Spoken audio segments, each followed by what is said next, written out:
It's cut day. We're going to talk a little bit about that.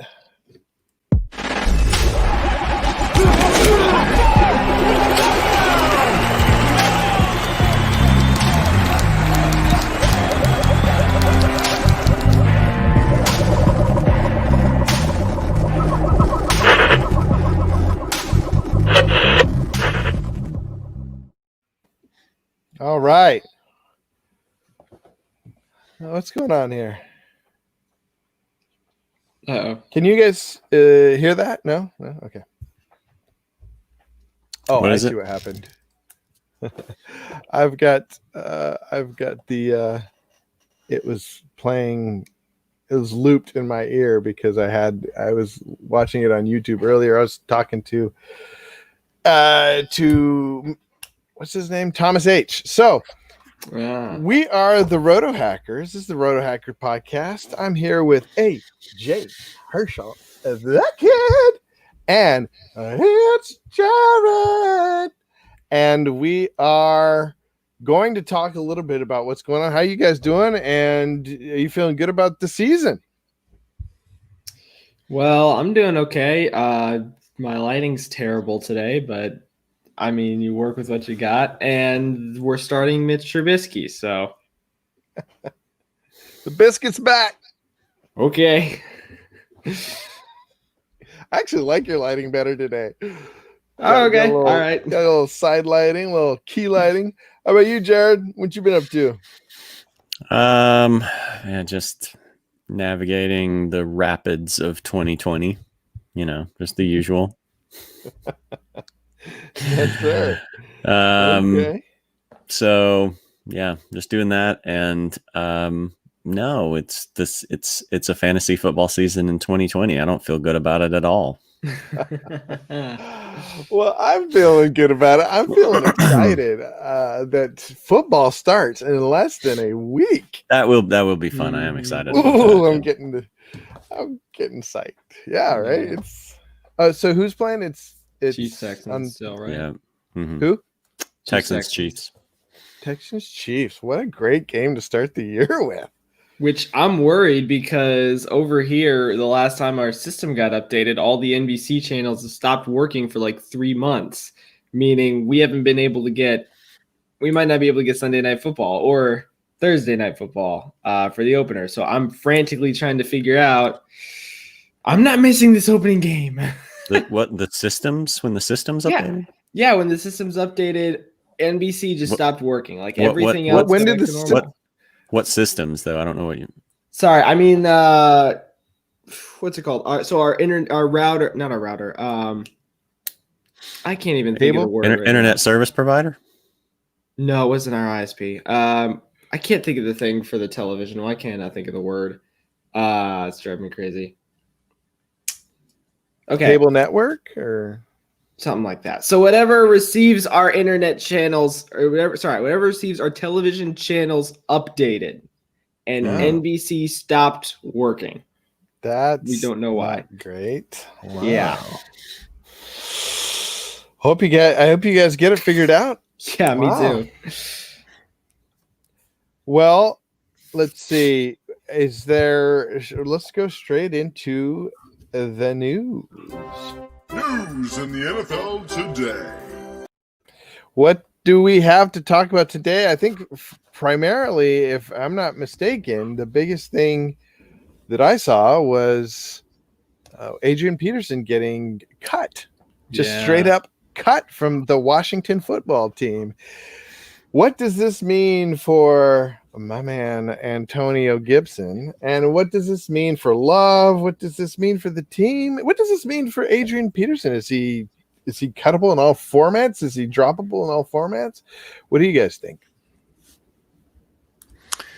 Yeah, it seems like a lot of news about messy backfields, and maybe it's kind of slightly clarifying them, not to the point where I am really eager to rush out and grab one of those guys from them. But AP got cut, and then we can talk about these later, but Raquel Armstead went back on the COVID list for the second time.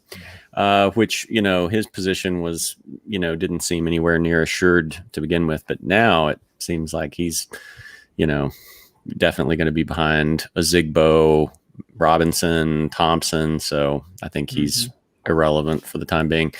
And then right as we came on, I got a little update where the Patriots cut Lamar Miller. So That was fast.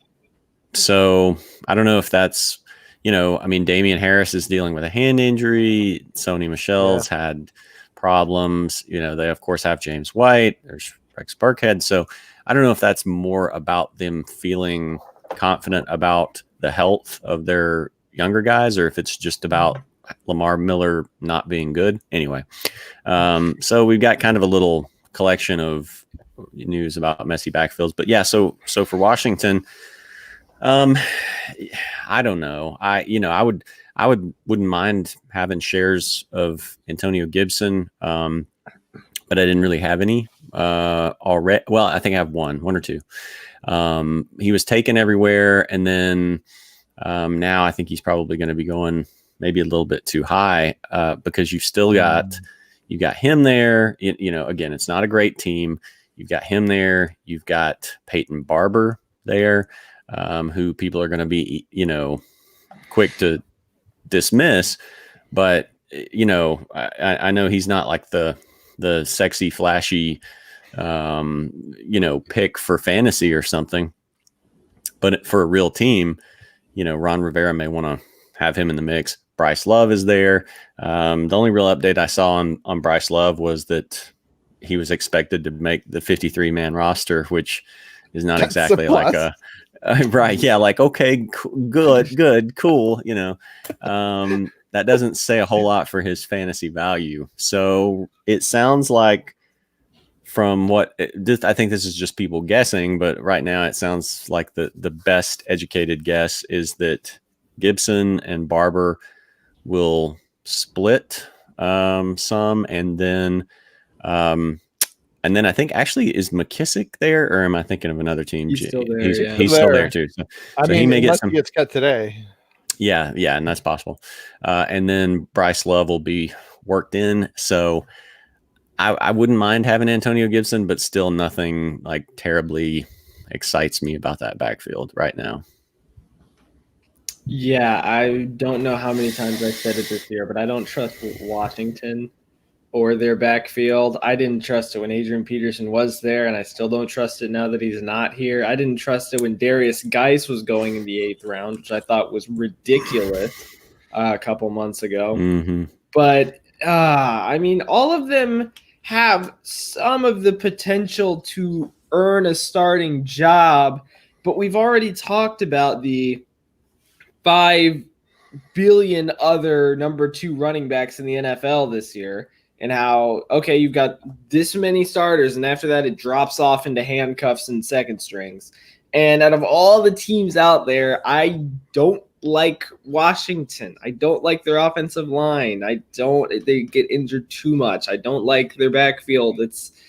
Antonio Gibson, he's definitely the high upside pick. Maybe he's a guy you take late 12-team round or something like that. But this is just your average 10-team league. I could probably find someone else I'd rather take, maybe a rookie wide receiver later or something instead. I just don't trust Washington's backfield, and that's just my personal thing, especially after the show they put on last year where Adrian Peterson averaged 60 yards a game, which I do not believe is his fault. Yeah, I did a draft last night. I'm down to my last couple of drafts here before. Did you do a 250? No, I didn't. This one was just a little $20 one.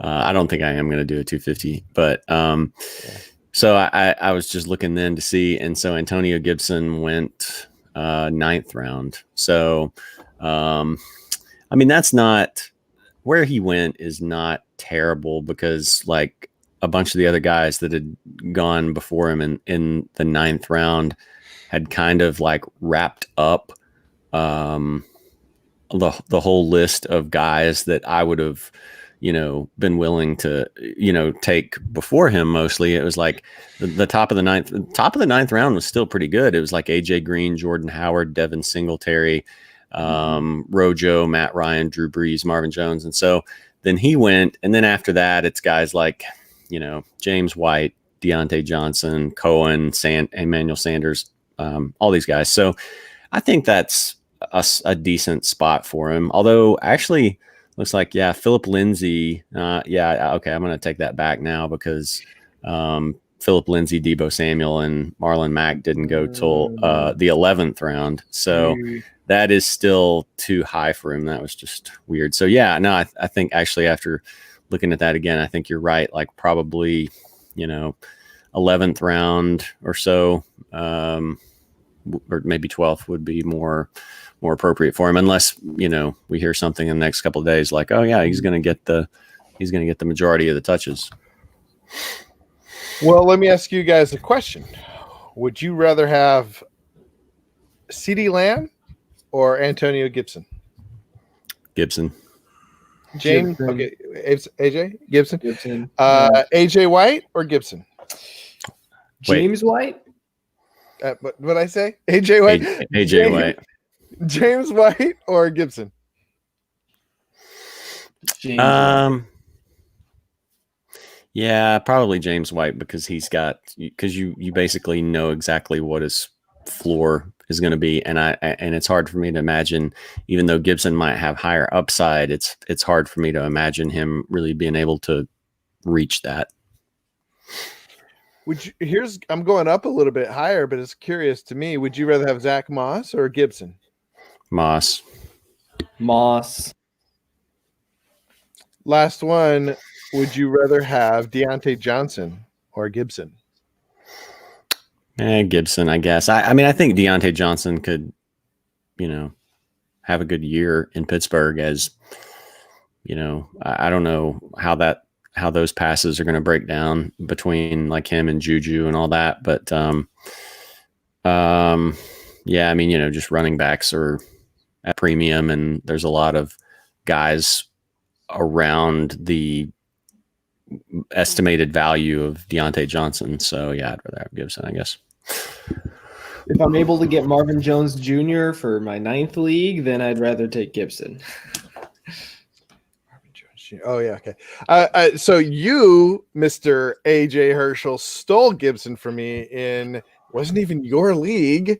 What? In my church league, you stole him for somebody else. Yeah. Appreciate that. Took him right before I was going to take him. I suggested you as somebody somebody in our church league had to be on the road, and so he needed somebody to draft for him. So AJ's in there drafting, and he steals Gibson. Right, it was in the 10th round, I think. Was it? I don't remember which round it was. Right before I was going to take him, I couldn't believe he went, and then I was like, "What?" AJ took him.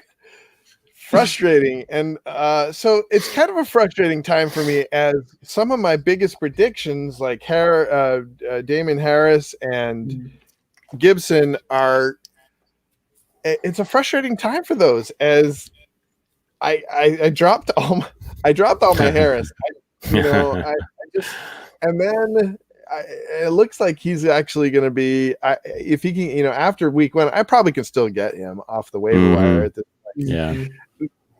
But it's tough because there's so many guys that I believe in, like Gibson and Harris, but there's also these guys like Ozigbo, who I talked about a lot. And when we were talking about that backfield, and Thompson too, Chris Thompson, I think is going to be a relatively good pickup. So, it's a glut of running backs, and I've noticed that. I kind of tend to go for a heavy wide receiver, like getting elite wide receivers, and I feel like that's not a bad. It's turning out to be okay, since there's a lot of good choices, not necessarily for a lot of production, but some more, I would say, more than lottery picks in the later rounds with Harris, Gibson, Thompson, Zigbu, all these other guys that that there's some pretty good options there. If you're weak at running back, you need to really shore up. What do you guys think? Drafting wise. I mean, I still don't really love that strategy. I would rather have running backs first and then collect a bunch of receivers in sort of like, okay, so that draft I had last night, it worked out kind of weird. It was a snake draft. I had the second pick. So I took Saquon. But this one, I mean, it was just a $20 league. So, it doesn't really matter. I wish I had this roster in another higher money league because it worked out pretty well. But so oddly enough, then I took Saquon. And so then I had the next to last pick of the second round. Miles Sanders and Kenyon Drake were actually both still there. And so I'm like, okay, yeah, I'll take that. I'll take Sanders. Who'd you take? And then Sanders? the next two guys, yeah. And then the next guy made his two picks at the turn. And then Drake was still there. And so I came out of the first three rounds with Saquon, Miles Sanders, and Kenyon Drake. So I'm like, Wow. oh, okay. I'll take that. Yeah, that's nice. It was a weird draft. I mean, it was $20 league, so it's probably not very experienced players. And so then and then I got like Mark Andrews and Juju in the fourth and fifth. Cortland Sutton later because I'm just destined to get Cortland Sutton in basically every league apparently. Me and you. I feel like in the leagues where I'm in there with you, I get them. Yeah. And you get them. And I got a bunch of depth and stuff like that. So I like that better. Like as much as I like Devontae Adams and as reliable as Michael Thomas is,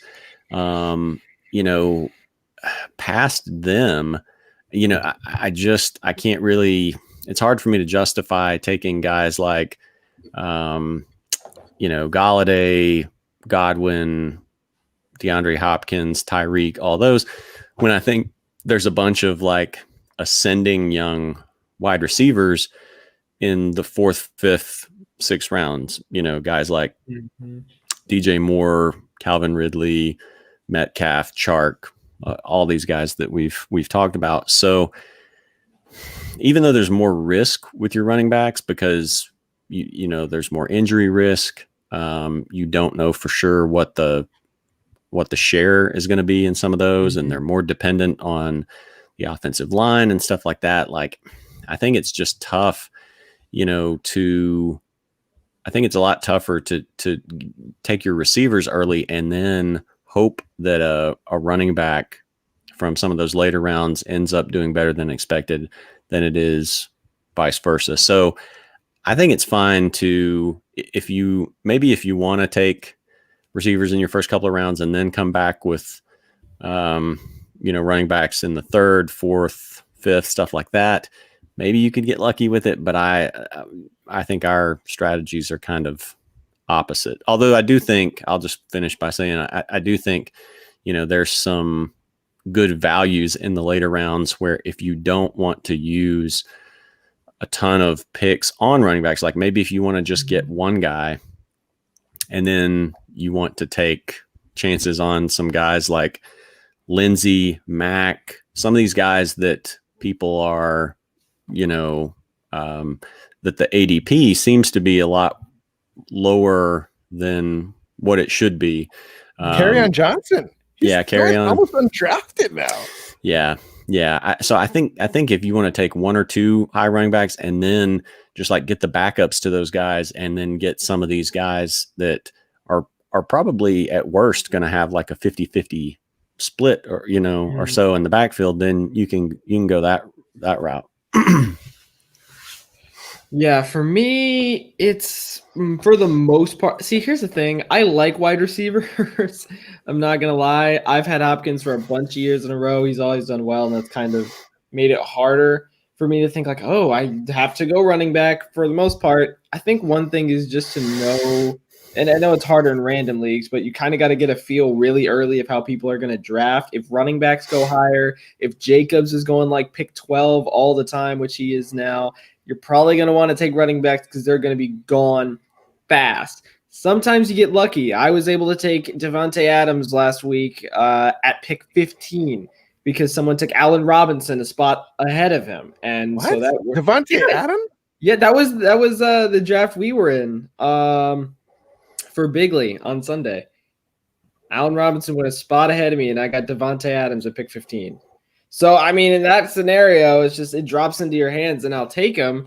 But then after that, I'm pretty much normally wanting to get 3 running backs in the first 4 rounds, and then after that, I typically go wide receiver for maybe 2 out of the next 2 or 3 out of the next 4, and then it gets down to who do I have, what do I need at that point. And it goes back and forth because once you get to like round 8, that's when I feel like I can start stacking up bench running backs. And before then, I definitely want to have a nice core because you can still get like, what's the guy I'm thinking of? Stephon Diggs around round 6. Right. You can still get Hollywood around round 7. And these are guys who are more established in the running backs in question. And so I'd rather get running backs early, maybe have a stronger wide receiver core than just go heavy wide receiver early. Yeah, that's kind of been my strategy is typically like 3 running backs in the first 5 rounds. I don't know how often I've really deviated from that. And then, kind of beyond that, I also like getting one of the top tight ends. And so if I get, and I have generally, like there aren't many leagues. There are a few leagues where I've taken like a combination of Higbee and Hurst or something like that instead of a, Kelsey, Kittle, Andrews. But for the most part, most every league for me has been getting one of those guys. And so then if I'm getting 3 running backs in the first 5 rounds and 1 tight end is occupying one of those other 2 spots, I'm generally only taking 1 receiver around, round 4 or 5, and then coming back with a couple others in 6 or 7. And like AJ said, I think just the potential value there of some of those guys in 6 or 7 to me is just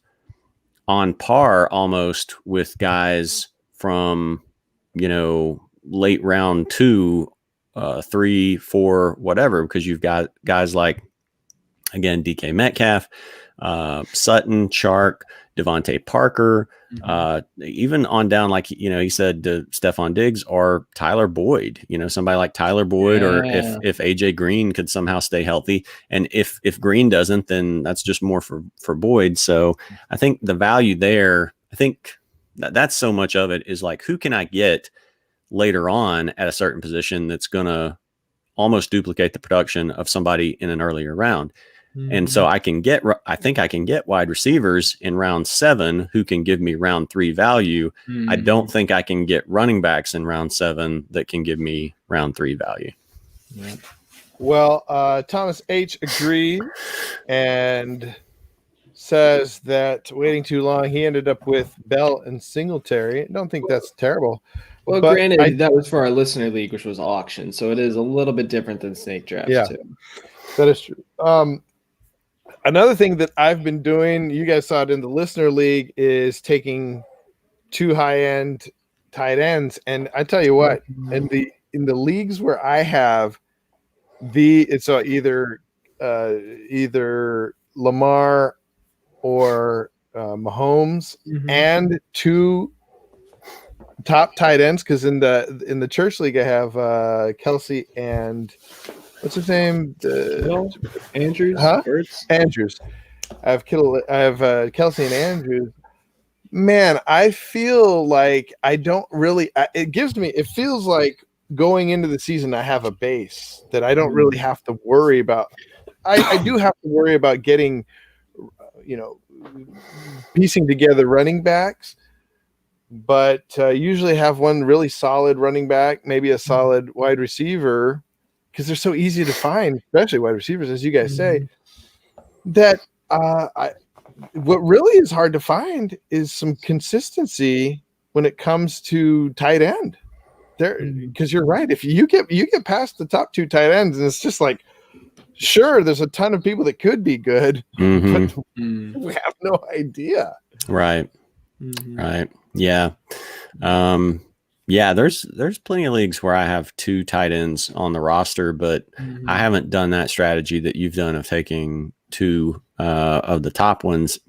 What I'll usually do is get like Hurst as a second guy, or Noah Fant Maybe TJ Hawkinson or something like that. So Mm-hmm. yeah, there's a lot of, and even like there's numerous leagues I'm in where Austin Hooper is on waiver wires, He's been and I'm dropping a lot recently. yeah. And I mean, he could, there's a lot of mouths to feed in Cleveland, but you don't know how that's going to really break out. And last year Baker liked throwing more underneath to somebody like Landry, and maybe he does to Hooper too. So I think there's a lot of. There's nothing really special about Hooper. I mean, what made Hooper special was the system in Atlanta. I mean, he doesn't have the pedigree, doesn't really have the skill set. He's a big guy. He's fast, for a tight end. Mhm. There's nothing really special about him. Like I don't know why he would do better than say who was there before in David Cleveland? Njoku. Njoku. Well, granted, with Njoku, he was, especially year 1 and 3, he was in and out with injuries all the time. He could not stay healthy at all. Right. That was his main problem. And for some reason, he looks like Zion Williamson's cousin, but he just could not stay healthy for more than like 3 weeks in a row. Yeah, that's part of it. Is we never really got an accurate look at how much Cleveland would use a healthy number 1 type tight end. And I mean, Austin Hooper, he was a 3rd round pick, out of Stanford. So, he may not be in terms of the, 40 time or vertical or whatever, peak, but, 3rd round for a tight end is pretty good. Stanford, I think that's where Zach Ertz came out of. So I think, just overall, like his overall skill set might be a little bit underrated. I mean, he did benefit from being in Atlanta where Matt Ryan likes to throw to his tight ends, but Cleveland's, it's a new coach, and we don't know exactly how that's going to work out. And so, the fact that they signed him, I would think that they're going to at least attempt to use him early on and see how that goes. Mm-hmm. Hard to tell. You also got Herndon, you got Gesicki. They're probably on the waiver wire. Yeah. But they're with presumably worse teams. I'm trying to think there's a ton of question mark tight ends. Like we have no idea. They could be 0 or they could be as good as having a wide receiver. Yeah. And there are a ton of wide receivers. I saw Deshaun Jackson on the waiver wire in a lot of leagues.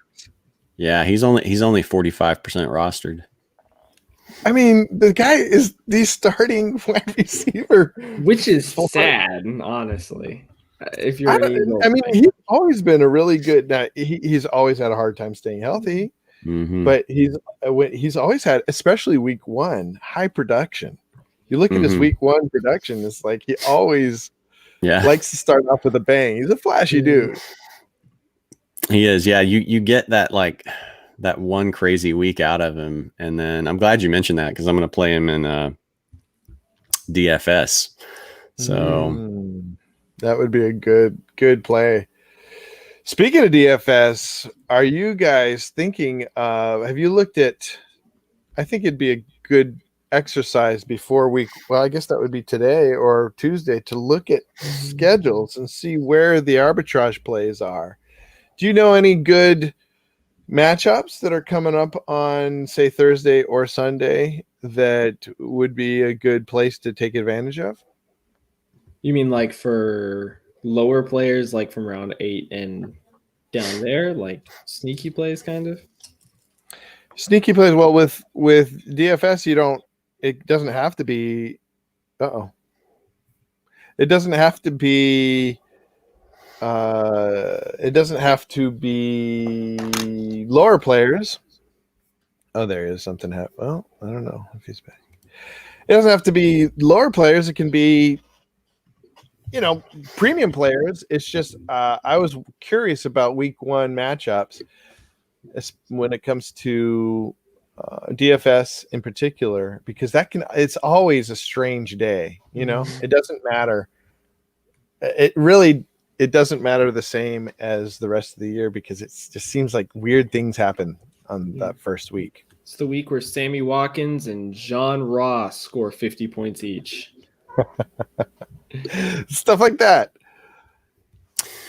Yeah, I mean, you never know what you'll get from week one. I mean, it's the first time. It's such a league of adjustments, and so teams have spent the whole offseason adjusting to what teams did last year. And so I think for the most part, that's going to change things somewhat. But at the same time, there's, players who have emerged that you may not be expecting and stuff like that. So I think it's like if you're playing DFS or something like that, I think it's a good opportunity to, again, look at like kind of some of what I was talking about with some of those younger emerging guys. But with what I'm talking about there, it's, those aren't going to be the sneaky plays. I mean, those are just more value picks in season long drafts. Whereas if you're looking for sort of like a sneaky play in a DFS week or something like that, like maybe you go for a guy I was thinking about playing was Anthony Miller, the Bears receiver who just tore the Lions up in that matchup last year. Well, they're playing the Lions in week one. Mitch Trubisky tore the Lions up in Detroit in that. I think it was a Thanksgiving matchup last year. I think he would be a good pick. That's what I'm talking about. That's the kind of thing I'm asking about. Right. And so we're all kind of laughing about like, oh, here we go again with Mitch Trubisky, and maybe so, but, I think what he showed last year, in flashes is, really what he's shown for the last couple of years in flashes is that he can give you a big game. The Lions aren't an intimidating defense. He went in and did it against them last year. So I think he would be a good pick. And again, just like, the same with Miller, whereas he's going to be a value over Robinson. And then just one other guy I'll mention that kind of came to mind is, like with the Ravens, people are looking for a big breakout season from Hollywood Brown. But then you've also got Miles Boykin, who was also a rookie last year. He's a big receiver. Came out of Notre Dame. He was a 3rd round pick, and he didn't really, he only had 22 targets last year. Didn't really have any blow up games. I'm just looking to see what would have been, any big games. No, yeah. I mean, he didn't. Now, really, he got his most targets in that loss to Tennessee because they were trailing, and they weren't used to trailing. But being a bigger receiver, I mean, he could haul in a couple of end zone, red zone balls for touchdowns. So I think just guys, kind of guys like that. I think one of the interesting ones for me is I think it's the Monday night game is one of them. But Deontay Johnson gets the Giants, and they're very highly questionable secondary. So I think they literally could not have given Big Ben a better day to come back, and just Pittsburgh in general, because you get one of probably a bottom 10 defense. They've got a couple good players, but secondary is kind of weak. Defensive line's kind of weak. The Steelers are kind of set up to just do well all around, I think, against New York. I think that game. Who's at home? It is the Giants, but no fans, I think, there.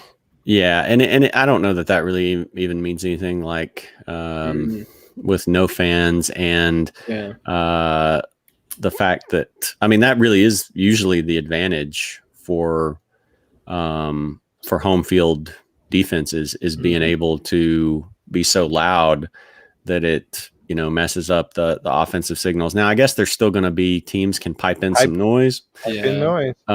So that may still change some. I think it's going to be I think it's gonna be interesting to see how, away teams, how this changes things, because it's not, it's not all about that. They've still got to travel. They're staying in a hotel. There's, just different factors. But I mean, like, that game last year, I think it was the playoffs where the fantasy playoffs where, Devontae Parker just tore the Giants up in, New Jersey for me. So I wouldn't really, and really, for opposing passing games, sometimes being away works out better. It's a closer game. They have to keep throwing more as opposed to getting a lead at home and just trying to protect it. I'll tell you my picks. Yeah. A couple of quarterbacks I'm looking at. Josh, what's his name? Josh Allen playing the Jets. I was hoping you were going to say Rosen. No, Josh Rosen. I think Josh Rosen's going to have a really big week in week 1. Yeah, you got Josh. Yeah, Josh Allen and Cam, kind of the same setup. Cam playing against who are they playing against? The Raiders, I think. Both of them at home. Cam Newton. Cam's against the Dolphins, and Josh Allen's against the Jets. Yeah. So even better against the Dolphins. Big first day with the Patriots. In DFS, I'm gonna be hitting that Cam button hard. And another one is Mac playing against the Jaguars. I agree. Yeah. Like why are people not smashing that button as far as as far as projections? They got them projected for like 8 points. Are you kidding me? The Jaguars don't even have a defense. And week 1, even if you think that Taylor is going to surpass Mac down the road, like week 1, I think it's going to be far more, or at least more, Marlon Mack. So I do not. I'm with you on that. I've plugged him in DFS. I'm going to plug him in the lineups where I have him, and I have no idea what they're thinking with that 8-point projection. Yeah, I know. I kind of want to just play all my Colts. Right. Yeah. That's gonna be. It's gonna be for a Colts fan. It's gonna be a nice little. I hope so, because if they lose, then that's a bad omen. Yeah. Although you might be able to just mark it up to. Let me ask you a question: are the Colts are they a team that would try new things on the first week? No, I would say, I think Frank Reich is a guy who I really like his coaching style for the most part. He's not someone who he doesn't do a couple of things. He doesn't really gamble too much on new stuff, and he doesn't bow to pressure of because he didn't go for it on this 4th down. Now the next time he needs to go for it, he's not a guy. He'll randomly go for it on a 4th down where you're like, oh, what? Oh, okay, I guess but he'll just surprise you. And then, but then when he's asked about it after the game, he'll be like, well, our metrics showed that in such and such situation and the time and blah, blah, blah. And you're like, oh, okay. At least you're thinking it through regardless of whether or not the play worked out. I like the fact that you're, thinking that through, because there's, plenty of times where a guy, a coach will either go for it or not go for it on 4th down. And then the next time, regardless of the situation, they do the opposite because they're feeling the heat of, that pick from before. And you can tell they're just analyzing in their mind, having to be like, oh my gosh, I can't face the media and have to answer twice for why I did the same thing. So no, I don't think the Colts would do anything too crazy. I think they'll be very measured, but they will probably try to see what they have, especially if they build a little bit of a lead, because so much stuff is new with them. Phillip Rivers is there, Phillip Rivers is there. They added Pittman and for all intents and purposes, Paris Campbell, who was hurt a lot of last year. So two of their He's already hurt again now too. he has been, but I think he's he had a concussion. He was just coincidentally in a minor car accident and had a concussion. So he's back. They've got Taylor added in. So I think if they build a little bit of a lead, they will kind of maybe start trying to see, some of what they have there and get a bunch of guys involved. See, the Colts is one of those teams I worry about down the line that they get too efficient for fantasy owner's own good. Yeah. Like Ty and Pittman just all kind of get touchdowns and catches, and then it becomes questionable on which one do you play. And then Mac and Taylor just do so well together that they only get like 10 points a game, which isn't bad. And then even Boyle, what happens if he splits time with Trey Burton? Like, I like the Colts as a team and the players they have, but I worry sometimes they're just going to be too efficient and play too good football for fantasy football in general. But I mean, they're playing Jacksonville week 1, so all that goes out the window. Yeah. It kind of feels like it. And I'm looking for other areas to exploit the matchups, and there's just not a lot of great options. You see a lot of good teams matched up with other good teams. I think Pittsburgh is a good place, like you guys mentioned. Miles Sanders maybe against Washington. He might have a really is he back to 100%?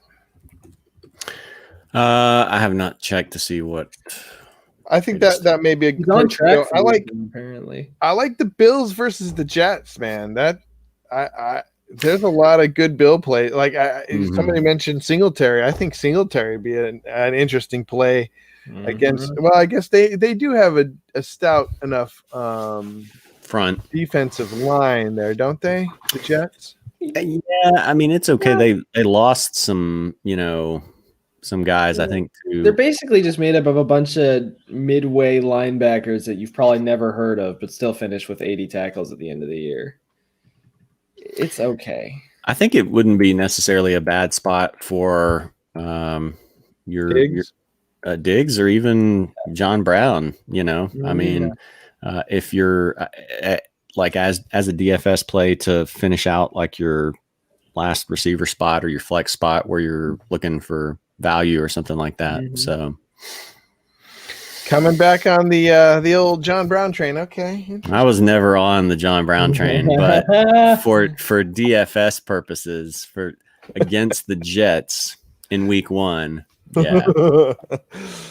Well, interesting all around to talk about it, not just for DFS. I think good things to think about for our teams and lineups as we're getting ready for Stardom Sit-'em on Tuesday. Our first Stardom Sit-'em on Tuesday. Yeah. Wow. So, do you guys have any Stardom Sit-'ems that you are struggling with just going into, not even close, but still going into the week thinking about? One of mine is that I'm wondering about, and I can get your guys' opinion of this course because you're here, is Tyler Boyd because Higgins has been in and out. AJ Green, we already know he can't stay healthy. And apparently Burrow and Boyd have had a great connection in practice, but they're going up against the Chargers and Casey Hayward, which I didn't like. And then Derwin James decided to exit the season. So, well, of course not decided, but, he's out. And so I'm not sure how I feel about it because the Bengals are not going to have an easy time. Burrow's not going to have an easy time going up against the front 7, so he's probably going to have a rough time getting the ball out. What do you guys think about that? Because a lot of people are high this year on Mixon, and Burrow's taken as a late round pick oftentimes. What do you guys think about the Bengals week 1? That's actually kind of what I was thinking of too. Not just exactly Boyd, but Boyd and Green both, because I have a lot of leagues where I have one or the other or both because they, one was like $3 in auction and one was $2 in auction. So, but between them $5. So, yeah, that's a tough one. I would like to say I'll probably read up a little more to see, like, is he going to be expected to be matched up on Boyd or could it be Green, assuming that Green is playing? I had a game last year where it was the Broncos against him, and I sat Cortland Sutton, Mhm. and he actually did really well. I think he burned Hayward for at least one touchdown. So the fact that it's in Cincinnati, I think will, maybe help Burrow a little bit, and losing Derwin James. I feel okay about that. I don't Mhm. feel great. Like if I had a better option, I might play it. But if that's, like the best option that I have, then I'm not going to probably reach for, a lesser player in a better matchup. Mhm. Yeah, I think it's good. Just in DeAndre Washington cut from the Chiefs. Ooh. So Derwin, what's his name? Williams, maybe? Darrell. Darrell Williams? No, the other guy. I was thinking of, but yeah, Darrell Williams, but also Darwin Thompson. Darwin Thompson. Yes, might be an interesting arbitrage play against maybe even Darrell Williams. I guess it depends. I guess it's going to be interesting to see who is the second fiddle to Clyde Edwards-Helaire. Mhm. Yeah, But I think there is something to be played there. Go ahead.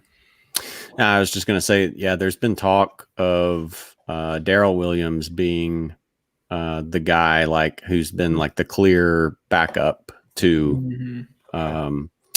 So, for what that's worth, it's hard to know, what that split will be, or if it's something that kind of evolves, but either way, I mean, if you're in a league where you can afford to roster Darrell Williams, then, if CEH went down or something, that's then some nice production there. Mhm. We've got some comments coming in. If Michael Thomas is Breeze's top weapon, this is from MathQuest, one of our loyal fans. It isn't paying Kamara centerpiece level money an indulgence, especially when you consider the New Orleans offense hardly missed a beat without him in 2019. I think he was only out a week. I thought it was more than that for sure. Only like 1 or 2 weeks. I think it was at least a couple. I'm not sure. Was it? Yeah. But I mean, it's not like they were without him the whole. He started 9 games, played in 14. So he played in 14 games. He only missed 2 games, I guess that is. Mhm. So it's just interesting. I think you don't have to go fully on me. I don't think that they are going to. I think they'll pay him because they'd rather have. I think they're not going to have to worry about Drew Brees pretty soon, his salary. So I don't know. What do you guys think?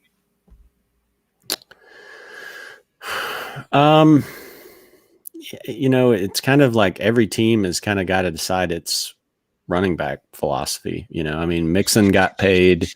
Obviously guys like McCaffrey are getting paid, but then beyond like top guys, I mean, of course Kamara is a top guy, but you really have to decide kind of what your philosophy is on running backs. So, they've got Kamara for this year. I assume it's hard to know what he's going to do. Like if they don't extend him, is he going to, would he hold out or I don't know. But knowing that Drew Brees is near the end of his career, you're probably either going to get Jameis at a discount or you're going to draft a young quarterback. So I think you've got the luxury of being able to pay Kamara for 3 or 4 years and kind of ride him as maybe you transition to more of a running identity. So I think it would probably be smart for them to, pay the money for him. I think so too, even though it is a little bit tougher for me because both of you know I'm a Latavius Murray fan and I love having him as a handcuff. But Kamara at his best, like even the year he exploded in 2018, he only had 883 rushing yards, but that's because he had 700 receiving yards. And it was helped a lot because last year he only had 9 touchdowns, compared to 2018, where he had 18 instead. And that's the thing. I think Thomas definitely is far and away Breeze's most valuable weapon, like MathQuest is saying, easily. But at the same time, Kamara brings a whole other aspect to the Saints offense between not only running, but catching and running the ball as well. He's an end zone threat once they get closer. To me, the question is, can he stay healthy? Because last year, he played like what was it? Like a broken ankle or something the entire year? Yeah, high ankle sprain. Yeah, high ankles. Yeah. Yep. The entire year. And that was annoying since I took him, third, fourth pick last year. But I think He did up in the playoffs, though. Yeah, I think he will get paid. I think he probably should get paid. Maybe not so much of what he does for Breeze, but more of what he does for New Orleans. New Orleans is good without Kamara. They're great with Kamara. Interesting. We also got Thomas H. Chiming in saying, what are you most excited to see this season? For me, I can't wait to see what Cam can do in New England. I agree quite a bit. I think Cam could torch the league this year. I was talking with a friend about it, and maybe it was you guys. I can't remember, but I just feel like he could easily be just kind of the Lamar Jackson of last year, just torching the league. I mean, if he's healthy, he is the Lamar Jackson of last year. I was talking to my friend who's a Patriots fan. I was saying there's not much difference on paper, really, when you look at Cam and Brady. Their styles are not as different as I just went back and looked, and Cam is actually a pretty good field general, like Brady. And the thing is where he's not as smart or as disciplined as Brady, he makes up for in physicality. What do you guys think? I think old Cam, old Cam being young Cam, made up for it in physicality. Like, I definitely wouldn't say, I wouldn't compare him to Jackson or Brady because he doesn't have Brady's accuracy. That's really what, Brady's got a strong enough arm too, but a lot of it was just sort of that accuracy to tight ends and slot receivers and stuff like that. And I have seen Cam sail balls 10 feet over people's heads on passes that weren't that far down the field. And I just don't think he's got the wheels, anymore to be anything close to Lamar. I don't know what the comp is for Cam right now. I think he can do well. I think he can do well in New England. But I would have to think about it for a minute, what my closest comp for him would be. Yeah, I can't think of a great comparison either. The one thing that came into my mind was right now he's a better version of Mitchell Trubisky. He's erratic, but that would be a pretty good comp. That is actually a good comp, yeah. Slightly better running ability. I said this a while back about Cam. We know what his ceiling is, or at least has been, which is Super Bowl caliber quarterback, MVP caliber season. We just haven't seen him play a full season for 3 years. And it doesn't help that last year he only played 2 games. And then the year before that, things were clicking. He got injured. And the thing that worries me most about Cam for the season, the Patriots have the hardest schedule in the league. Oh, goodness. They're getting Buffalo twice, of course, but then they have this long stretch where they go Kansas City, Denver, San Francisco, Buffalo, Jets, and then Baltimore. So Cam is going to get introduced with Miami and then just put through the ringer. He's going to have a hard time this year because he's got tough opponents. I think it's interesting. He probably is the most exciting news this year to me as well, other than what on earth are the Bears going to be. But I think it's definitely going to be interesting. I don't know how it's going to look, but it'll be interesting. Are there any other players that you guys? I think that's a great example of a player to watch and be fascinated with. Are there any other players that you guys are pretty stoked to see what happens with them? I would throw out there. It's interesting. I'm interested to see what happens to Haskins. See if Haskins can actually do something. It's kind of incredible to me that they're going with him as the starter when they have good old. I mean, maybe Alex Smith isn't completely 100%. I don't. Seems like Alex Smith would be. Alex Smith would be the way to go there, right? Well, I mean, but you used a first-round pick on Haskins. I mean, you've got to find out pretty fast what you have in him, or if you're going to move on or not. So, I think if it was a contending team, they would probably maybe try to let Alex Smith steer that, but because they're probably not going to be anything close to a contender, I think they're just going to have to see very quickly what they have in Haskins if they're going to have to move on from him in the next draft or not.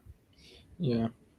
For me, the two biggest storylines, other than Cam in Chicago, are first off Pittsburgh. Easily Pittsburgh.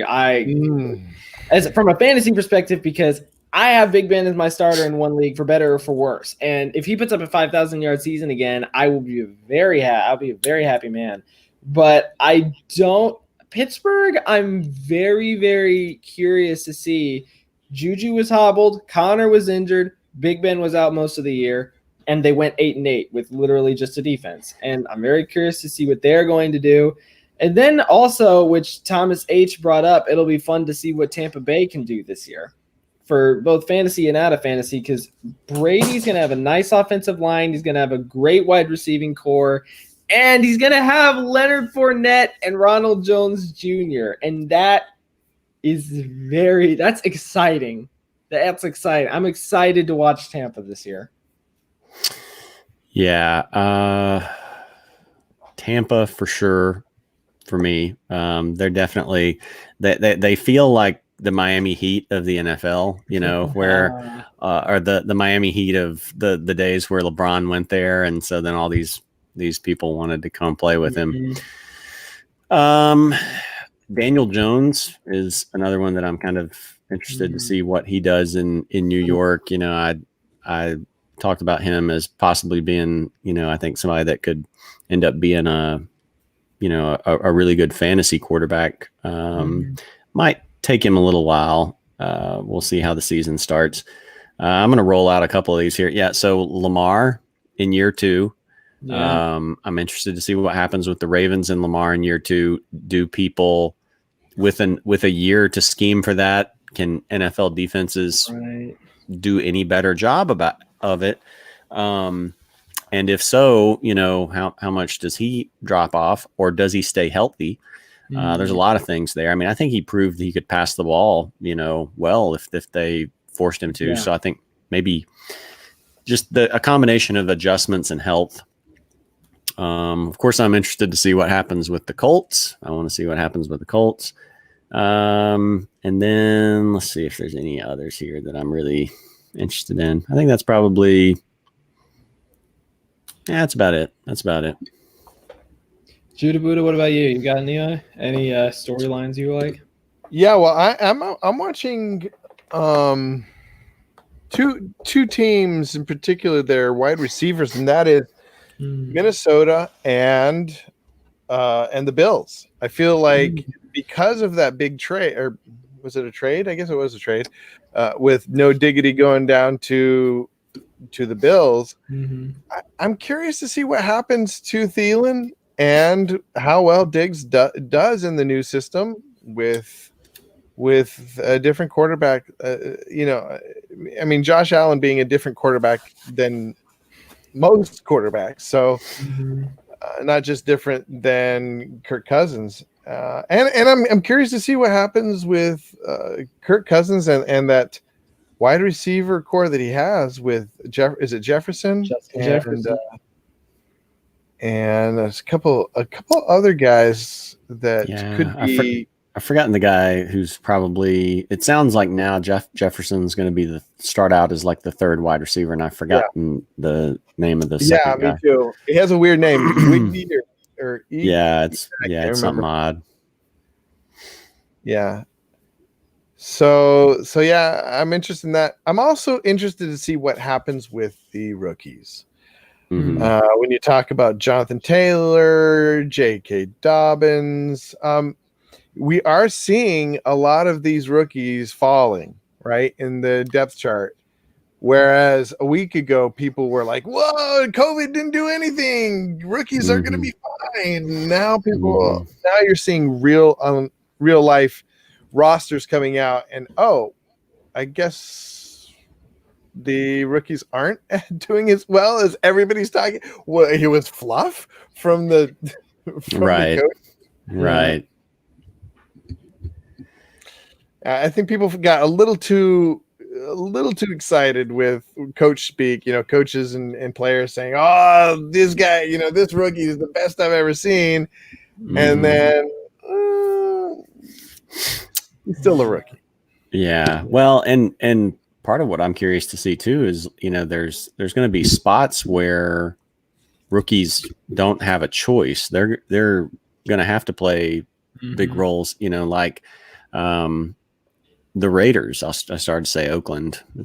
I still haven't gotten used to the Chargers moving from San Diego to LA. So it's going to take me 5 years to remember that the Raiders are not the Oakland Raiders. They're the Las Vegas Raiders. Anyway, I'm curious to see with Henry Ruggs and Brian Edwards, because one thing that we haven't talked about from last week is we had mentioned it, I think, before, that Tyrell Williams was going to try to play through a labrum tear, and then he's not going to. He's on IR. So, their top three receivers are going to be Renfro from last year, Ruggs, and Brian Edwards. So one of those two rookies, if not both, are going to have, an opportunity there.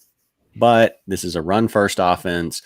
They're going to probably ride Josh Jacobs. They have Darren Waller at tight end. They signed Jason Witten at tight end. So they're going to throw to the tight ends a lot.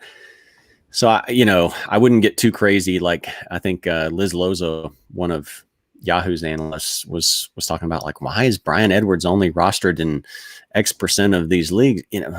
Well, because I hardly have any 10-team leagues where I can afford to roster Brian Edwards. There's just too many there's leagues where Deontay Johnson or Darius Slayton are out there. So, but I think if you're in a deeper league, then those guys become pretty interesting. Who would you rather have? Would you rather have what was it, Brian Edwards or Pittman?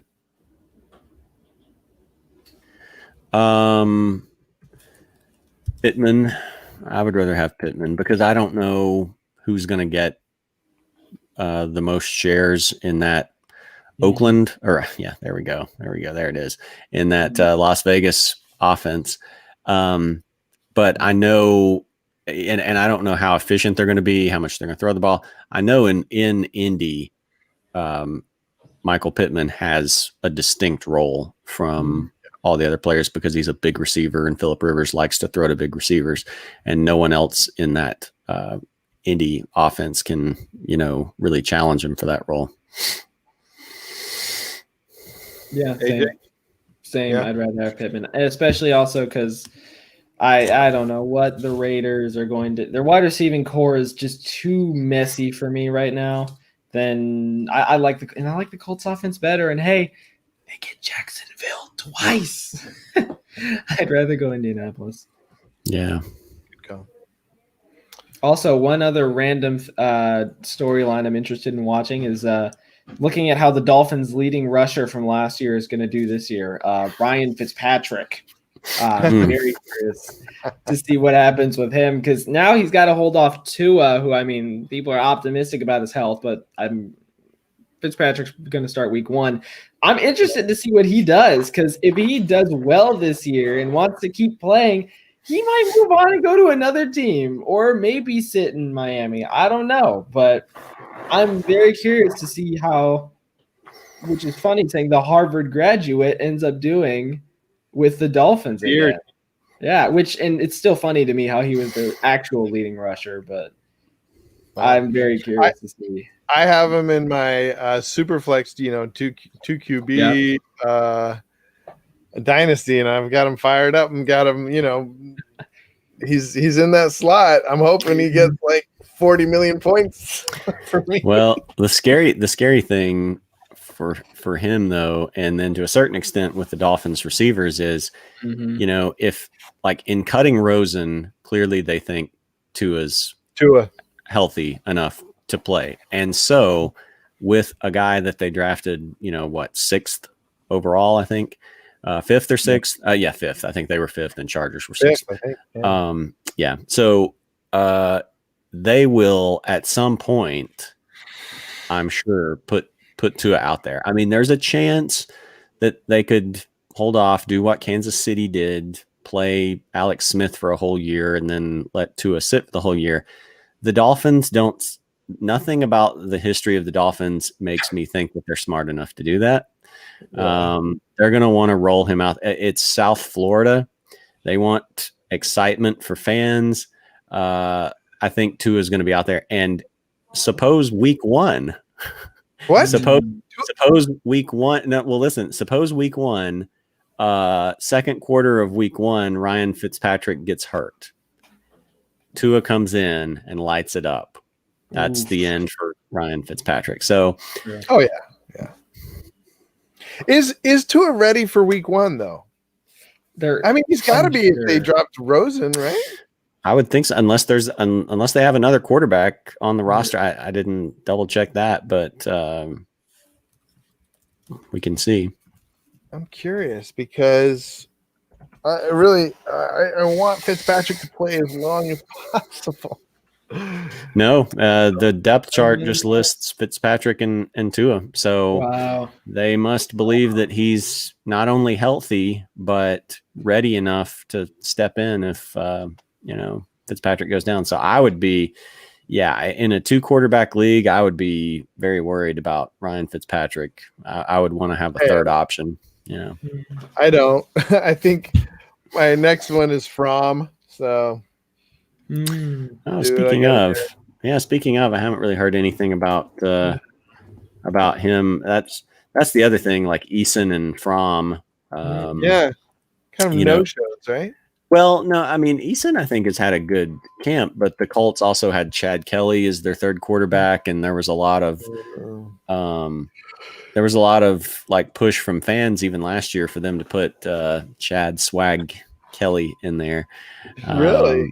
Yeah, it was. He had a good preseason, and just Jacoby would. You never knew what you were going to get from Jacoby. So some games he would be great, and some games he would be awful. And so it was either like 280 yards and a couple of touchdowns, or it was 140 yards and no touchdowns. So.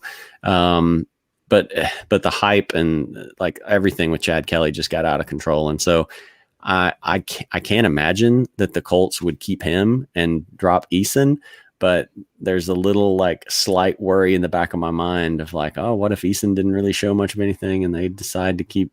So I'll be watching that one. And then, I haven't really heard anything about Fromm lately. But I don't think they have it. It's just Josh Allen and Fromm, right? Like I don't think they have anybody else there. 43 minutes ago, Sports Illustrated says Fromm likely to be cut. Yeah, I just saw that. Let's see what they're. It's I forgot. It's Matt Barkley is still there, right? Barkley. Ugh. I know. There's nothing exciting. Okay, Matt Barkley, I guess Davis Webb. Gosh, man, I haven't heard that name in a while. So I will see. Right. Well, looks like I'll be playing like a second string, like wide receiver or something there in that spot. Maybe Yeah. maybe a tight end. I have some interesting tight ends. I had Hayden Hurst and a few guys in that league, so we'll see. Do you guys have anything else? Otherwise, I think we should probably wrap it up. Get on with our day. Nothing. I've got like two things. One not relevant at all, and then one interestingly relevant. Do you think Rojo or Fournette gets the most snaps week 1? I wouldn't want to roll the dice on either one of them. I think I saw someone like when Bruce Arians was like, "Oh, Rojo's our guy," blah blah blah. Someone tweeted out a thread of like every time Bruce Arians had lied about who his starting running back was going to be, and it was just like 5 different times over the course of different teams where he had lied about who it was going to be. I do not buy at all that Rojo is going to be their guy moving forward. I think it's going to quickly turn into Fournette. I don't know if that's going to be week 1. I don't know if that's going to be week 3. But I would not trust a word that Bruce Arians says about that. So I would. I mean, he had just said recently that Shady was going to be his number 1. So like, yeah, right. The other thing is the starting running back. All that means is they get the first snap. Then they sit the bench and somebody else comes on. Like, right. And it doesn't really make any difference. I don't have high hopes for Rojo at all. But I would probably stay away from.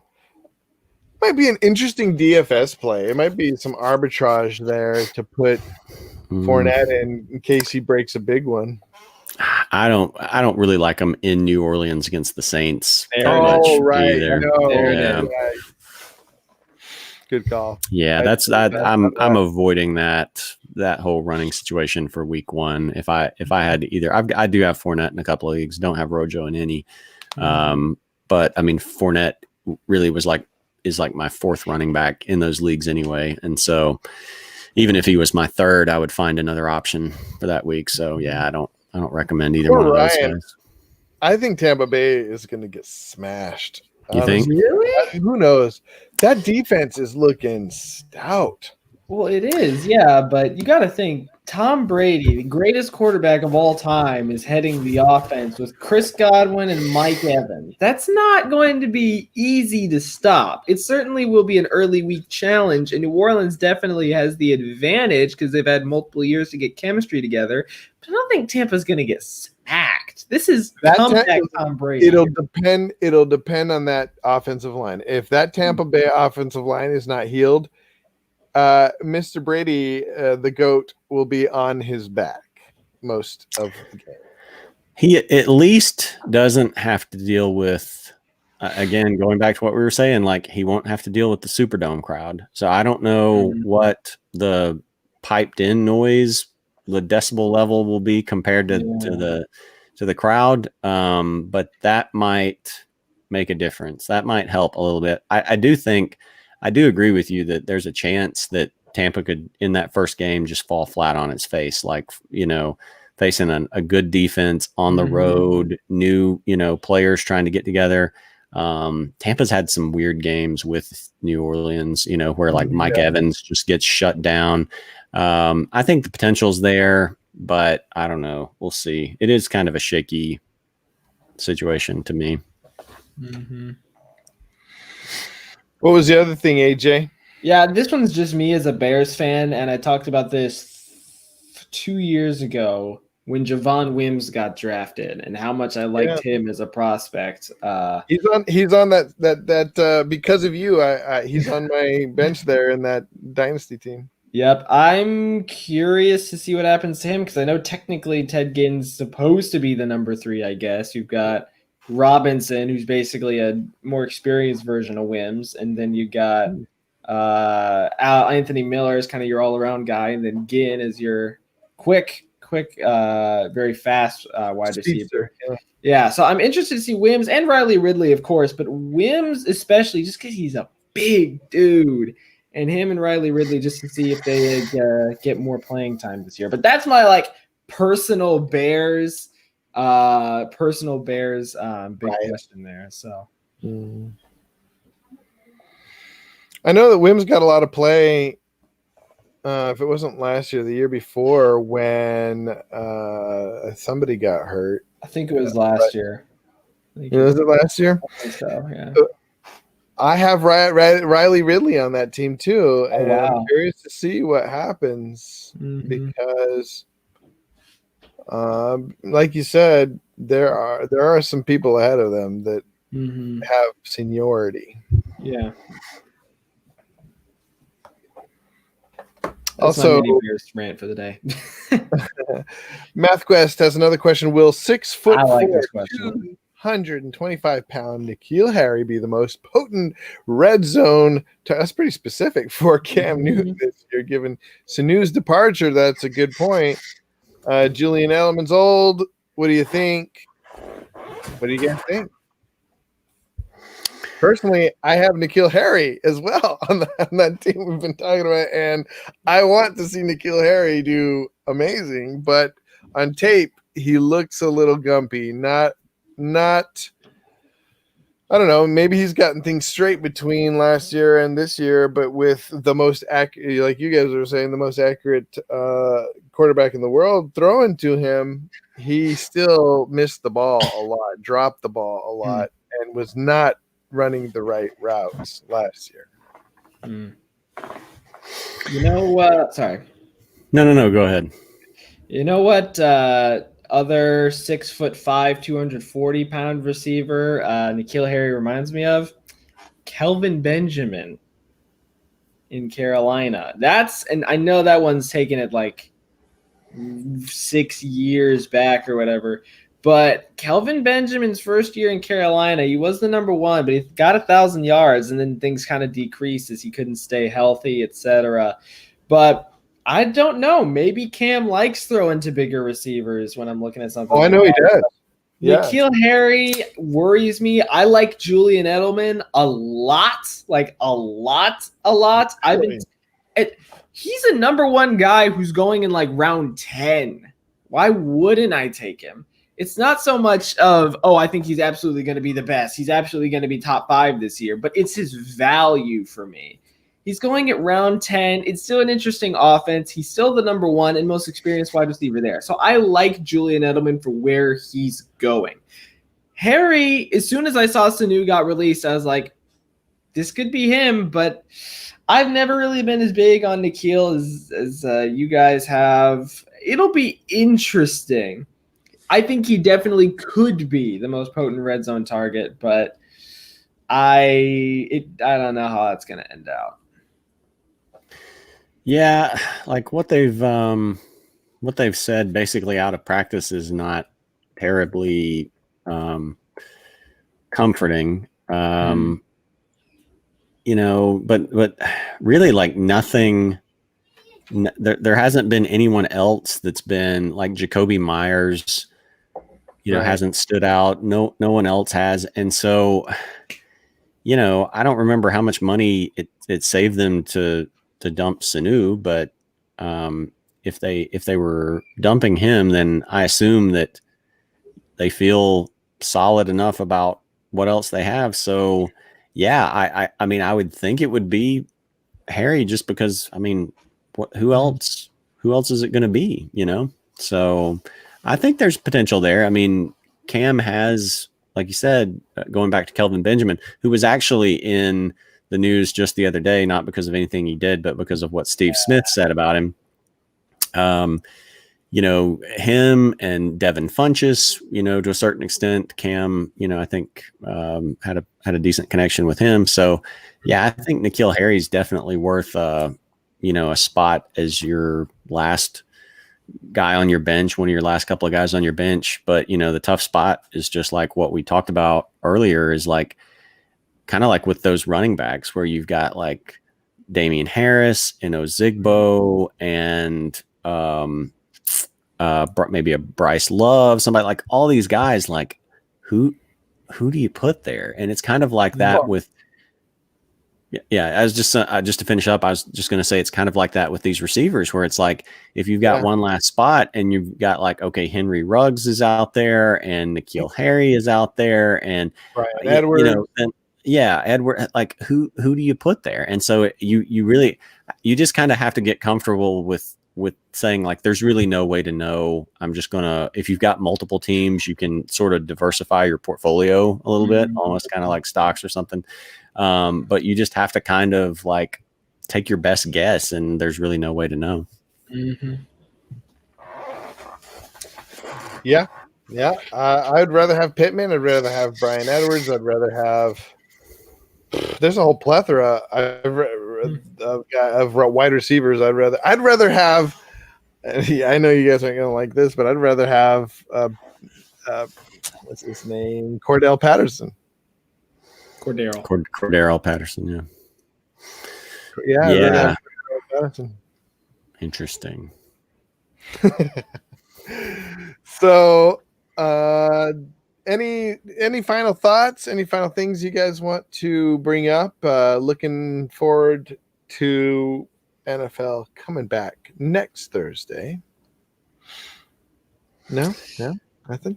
I just haven't really. I've just had too much other stuff going on to really think about it. But by the time we get to Thursday and knowing that there's going to be a Thursday night game, it's going to be like, yay. I know. Normal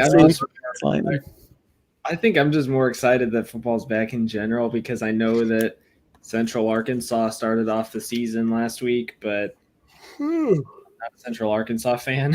It's so nice to have football back. It's just so nice to actually have football, because especially when a month and a half ago, we're talking about whether this was even going to happen. I don't know when the point was. It went from maybe it'll happen to it's an inevitability this is going to happen, but it did. And football's in less than a week. Yeah. It's crazy. And it looks like there's more and more college divisions that are saying, hey, we're doing it. We're going. Yeah. Let's go. Yeah. Well, some of them are just, starting later. I mean, it looks like, I guess maybe all the major ones are going to play. I mean, we'll see, but I mean, they're just going to be delayed somewhat. And I don't know how that then affects, are you going to have a college football playoff, or, how are you going to do that? Because if some teams or some conferences are finishing 2 months later, are they just going to go ahead with it based on like SEC, ACC, and Big 12? Mm-hmm. Yeah, because what's called, I think it was Dabo Sweeney, was it right? Who was saying he doesn't want the CFP to wait on the Big 10 and Pac-12, right? Probably so. Yeah. But yeah, and I mean, and I get that. I don't know how you could. Are you going to finish your season and then just keep practicing and hang around, and 2 months later play? I mean, it wouldn't be fair to the teams that had played on schedule and just wrapped up. So I think they've either got to not have it or play it on schedule with those three power conferences. Mm-hmm. All right. Unless have you guys seen anything coming over the wire about cuts today? Before we go, might as well just check real quick and see. Shaquille Griffin cut. That's too bad. Shaquem. He's the linebacker. It's Shaquille's his twin brother, the cornerback. Shaquem's the one that just has one hand. Oh, okay, gotcha. That looks like the most recent one. Release of Lamar was interesting. The release of Deshaun Watson, we talked about those for the most part.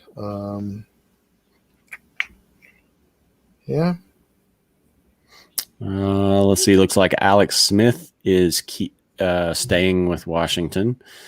Okay. he won't be on IR.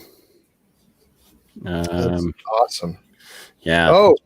Oh, Bucks cut Dare Gunubowale. Oh, So that's interesting. I don't want to wish bad things for him, but if no one picked him up in a significant role where I didn't have to try to pronounce his name, that would be That would be nice. maybe that's what Thomas H was speaking of. Tampa was mentioning at the beginning. It's week 0, and my kicker was cut. Matt Gay got cut by Tampa. Oh, right. Yeah, I forgot about Matt that. Gay got cut? I Yeah, think Ryan Suckup beat him out, Mhm. right? Mhm. Yeah, Gay was inconsistent last year. You know, like I thought he was really good.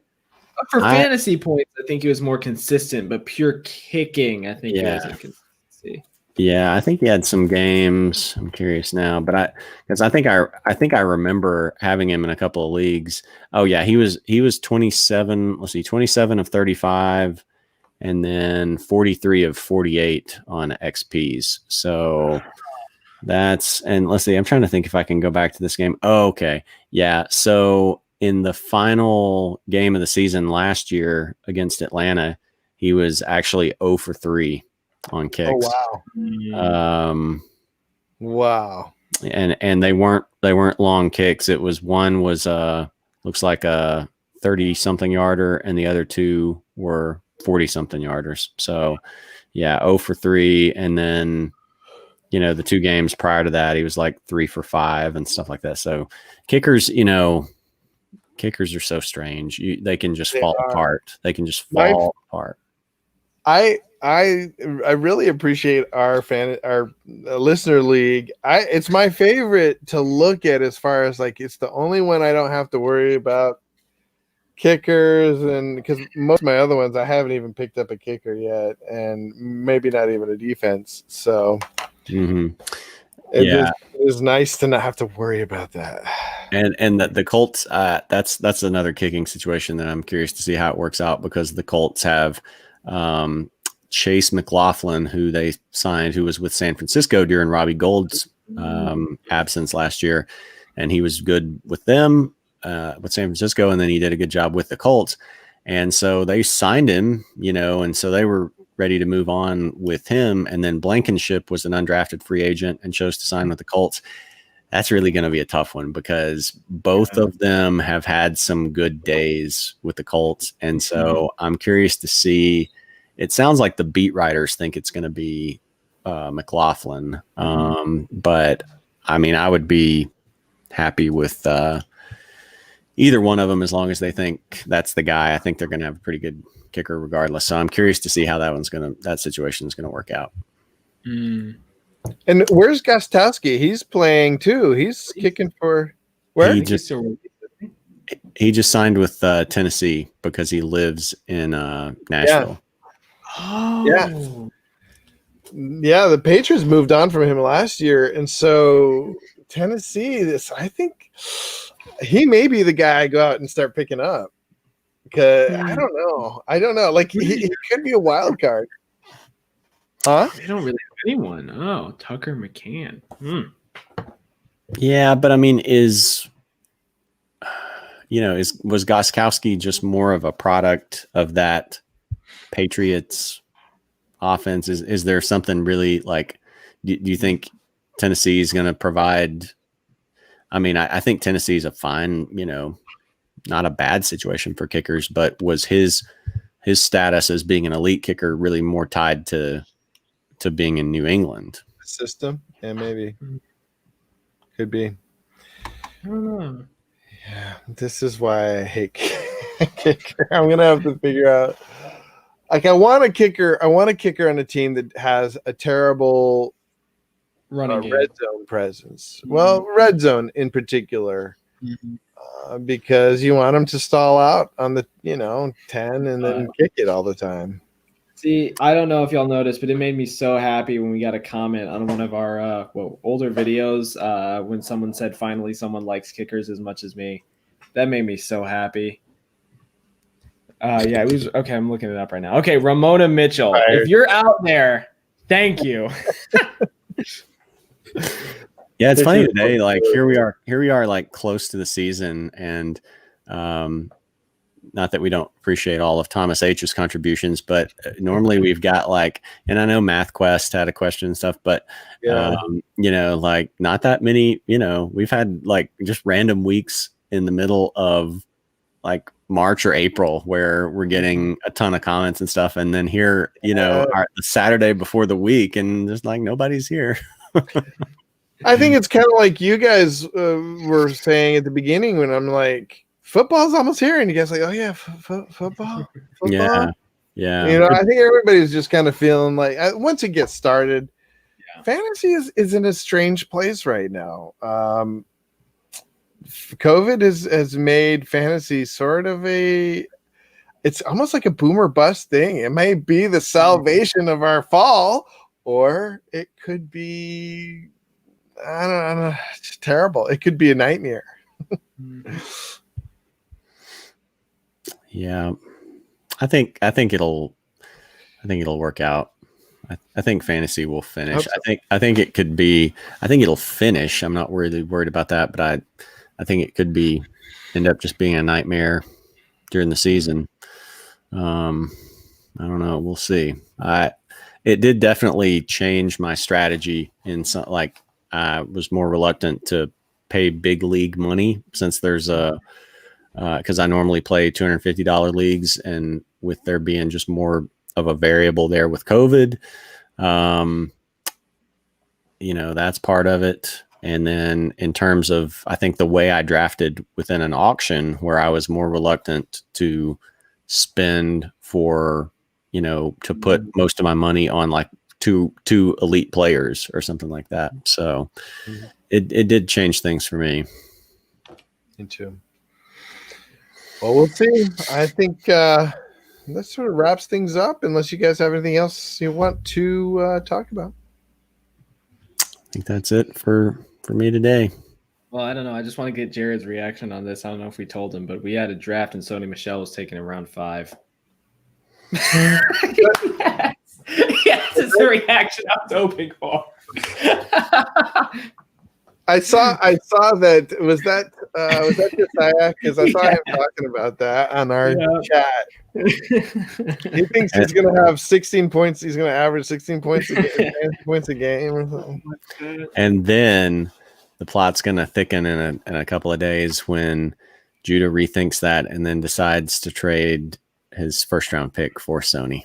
Like, I think I like Sony after all. I think I'm really worried because I dropped Harris in I'm thinking Harris is going to really break out now because I dropped him so many places.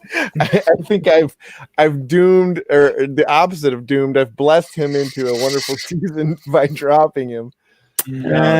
He's still on some of my waiver wires. You can, because people did, like, once it started looking pretty questionable for week 1, drop him. So you can probably still pick him back up in some places. It's just that now I'm really having a hard time with space. I've got to grab a kicker. I've got to grab a defense. Yeah, right. That's going to make things. There's some leagues where I've picked up some of these guys and then I'm going to have to drop someone because I don't have a kicker. Most of my leagues I do. Most of my leagues I'm okay, but yeah, there's some where it's like, all right, who's gonna be the one to go because I've got to have a kicker, and there's almost, maybe I have one guy that I can drop, and the rest of them it's tight. Like there's a league. While we were sitting here looking at the stuff, I found a league where Jordan Howard's out on the waiver wire, and and so I want to pick him up. No, you're not. I wouldn't have told you. I would have gone and done it first. But like, I want to pick him up, but the closest guy I could, drop would be Hayden Hurst. Yeah. But I have a trade going through tonight, so I'm hoping no one picks him up. I guess he's been out there for a little while because I hadn't noticed it, and he's not on like the recent ads and drops. But I'm hoping that no one picks him up because I have a trade going through tonight where I get back 2 players in a 3-player deal. So I've got, a spot to add him.